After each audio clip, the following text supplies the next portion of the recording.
Hi, Sea Lions. Mr. Pharo here. We've got a little bit of a special treat today. We're going to do a reading for you. So we're going to do chapter 4 of our story we've been reading. It's just really nice to say hello to you. Really nice for you guys to watch this and just sort of feel like we're talking together and we're in the same classroom again. As we always say on the mass PowerPoints, really missing you all and wanting things to get back to normal as soon as possible. It's a bit weird for me being in year 3 at the moment. I wish I was back with you guys, but it is the way it is at the moment. And I hope you're finding all the home learning okay and you're all getting on well and you're safe and happy. And that's what is most important, that you're happy and you're safe. So I'm going to read chapter 4, which is called Search. And then we're going to talk a little bit about a bit of news at the end.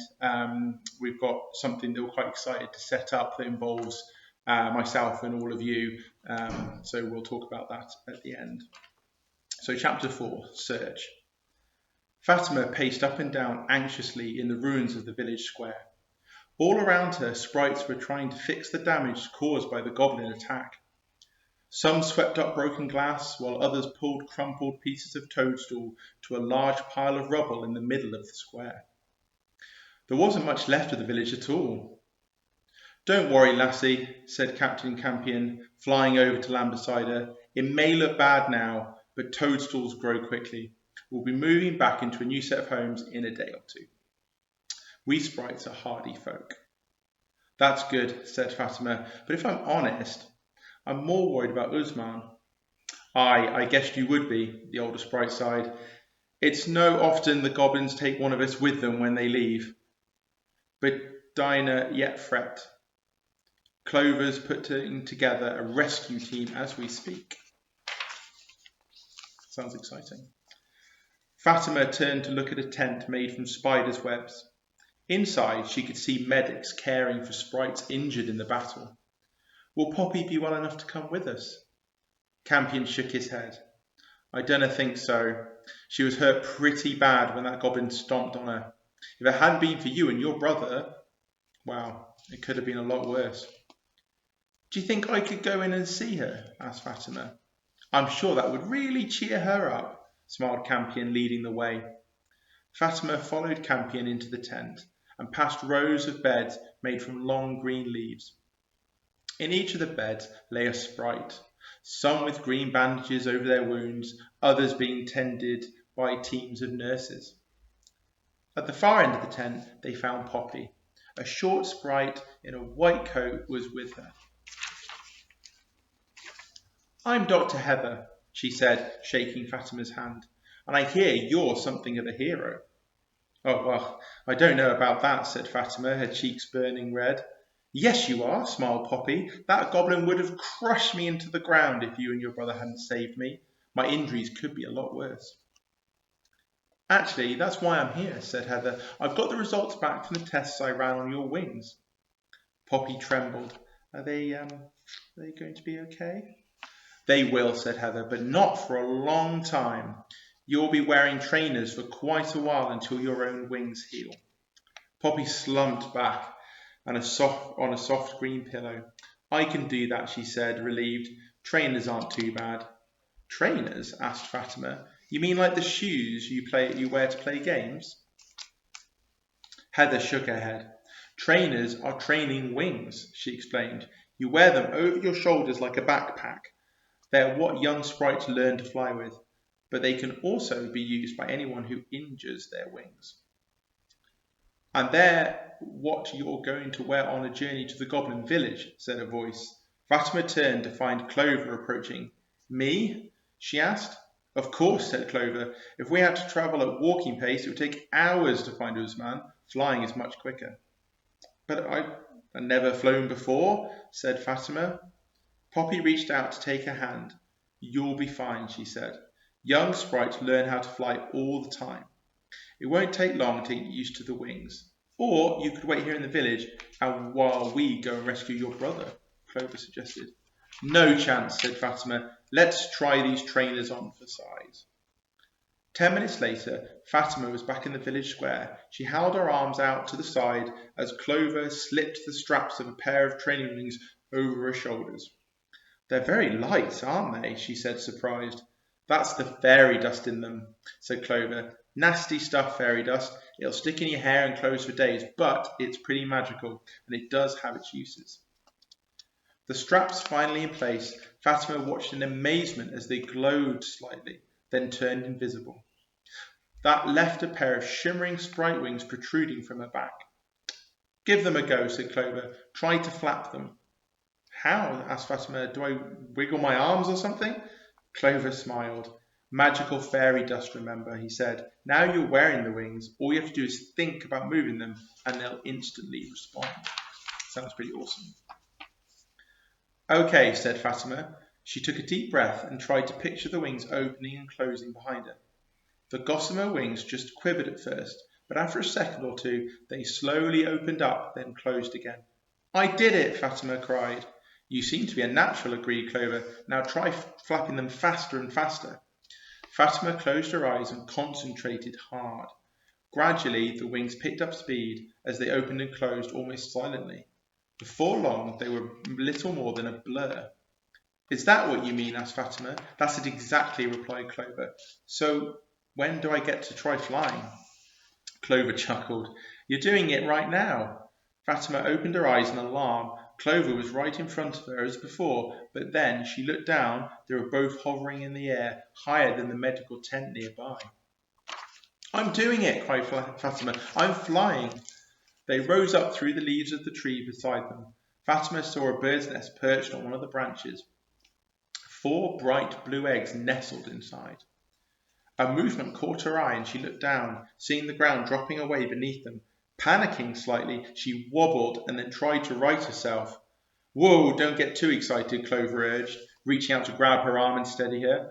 "We still have a few things left to learn." The sun was sinking in the sky when the rescue party finally gathered together. Captain Campion was there with a platoon of soldier sprites, including Private Larkspur, all wearing armour made from birch bark. Dr. Heather had a pair of medics in red jerseys lined up behind, and finally Clover and Fatima closed the ranks. Campion flapped his wings and lifted up into the air. "Have no doubts, people," he announced. "This is not going to be an easy mission, but we sprites never leave a man behind, even if that sprite isn't really a proper sprite, but a cheeky wee human. Osman Saeed fought to defend our village, and we're going to bring him home." All around the village, the sprites cheered as the rescue party took off and zoomed deep into Withy Wood. "How are you feeling?" Clover asked Fatima once they're on their way. "A little bit nervous, but about seeing the goblins again," Fatima admitted. "I just hope Usman is safe. If he's got half the courage you have, he'll be fine." "He certainly will," said Heather, falling back to join them. "And you're a natural at flying with those trainers on." "I'm enjoying it," said Fatima as they continued to zip through the trees. "It's like swimming, but in the air." "No chit-chat in the ranks," bellowed Captain Campion from the front of the group. "This is supposed to be a surprise attack." Clover, Fatima and Heather shared a smile, then fell quietly back into place. After almost an hour of flight, Campion raised a hand and the group began to slow down. The captain gestured for Clover and Fatima to come forward. "We're almost at the goblin village," Campion whispered. "Look, all the grass has been flattened by their big, stomping feet." "And there's some kind of fence up ahead," said Clover. The group peered through the bushes to see a wall made of thin branches. Square holes were spaced out along the wall, 8 from the left and 8 high. Each hole was just big enough for a goblin to squeeze through. "How weird," said Fatima. "It looks like a chessboard on its side, but with holes instead of squares." "Aye, but what are the holes for?" asked Campion. "It could be the entrance to the village," suggested Clover, "like some sort of gate." "Then why isn't it defended?" said Campion. "I know the smell of goblin, and there hasn't been one through here in a wee while." "So what do we do?" asked Fatima. Campion called Privates Larkspur and Mayweed to join him. "Fancy taking a look around, lads?" "Happy to, sir," said Larkspur, Quietly, the two sprites flew towards the chessboard fence, keeping a careful watch for goblins at all times. They stopped and hovered in front of the branches for a few moments. Then they each chose one of the holes to fly through. Larkspur picked the hole on the right of the top row, and Mayweed went through the hole directly to its left. Instantly, a spear shot out of the trees and hit Private Larkspur in the chest, knocking him back through the hole. He crumpled to the ground. "Sprite down!" cried Mayweed, rushing to help. "We have a sprite down." "Look out!" called Fatima as thorny trapdoors fell from each of the holes. The second narrowly missed Mayweed as he made his way back through. Campion and Clover darted forward together with Mayweed. They were able to lift Larkspur and carry him to the waiting group. Heather flew over to examine the injured sprite. "Is he okay?" Fatima asked. Heather looked up and nodded. "His armour saved him," she said. "He'll have a few bruises, but that's about it." "I don't get it," said Private Mayweed. "How come I wasn't shot at when I flew through?" "Because your hole wasn't booby-trapped," said Fatima, staring back at the fence. "I get it now. Only certain holes are safe to pass through. Choose one of the others and you trigger a trap." To demonstrate, she dipped to the ground and picked up 3 pebbles. "Watch." Everyone watched as Fatima tossed a pebble through the first hole in the top row. Instantly there was a twang and a spear shot out of the trees to hit it. Then a thorny trapdoor dropped down, sealing the hole. Next, she chose the second hole along and tried that. This time there was no spear. Neither was there when she threw a stone through the third. Both were promptly blocked by thorns. "I don't understand," said Clover. "Is there supposed to be some sort of pattern there?" "That's exactly what there is," said Fatima. "Start at the top left and call that hole number 1. Then hole number 2, hole 3, and so on. All the way up to hole 64. Clover nodded. "But how can you tell which holes are safe to pass through?" Fatima's eyes twinkled. "It's a puzzle," she exclaimed, "and I think I know how to solve it."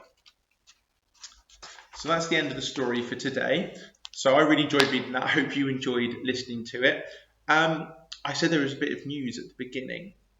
So what's going to happen soon, which I'm really excited about, and I hope you will be too, is we're going to be using something called Microsoft Teams. Now that is something that does video chat like I'm doing now, but with someone on both ends. So you're now watching a recording, but you can do a call where you both see each other and talk at the same time.